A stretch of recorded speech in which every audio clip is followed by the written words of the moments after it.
ગિરનારની અતિ પવિત્ર અને પાવનકારી લીલી પરિક્રમાનું અનેરું મહત્વ છે। સામાન્ય રીતે ભાવિકો પરિક્રમા કરવા માટે ભવનાથમાંથી ઇટવા ચેકપોસ્ટ ગેટ પાસેથી જંગલ માર્ગે પ્રવેશ કરતા હોય છે, પરંતુ આ સિવાય પણ અનેક માર્ગો છે કે જેમાં ભાવિકો પરિક્રમા માર્ગે જતા હોય છે।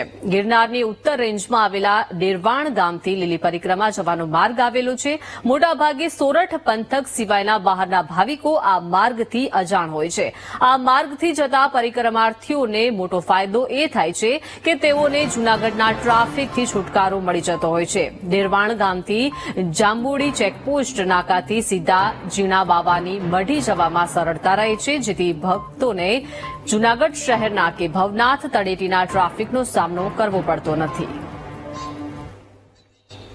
જેતપુરથી આવું છું ને આ 2 દિવસ અમે લેટ થયા એટલા માટે અમે આ શોર્ટકટ રસ્તો પસંદ કર્યો છે। આ ડેરવાણ થી વડાલ થી રસ્તો જાય છે ડેરવાણ એ આ રસ્તાનો માર્ગ બહુ સારો છે।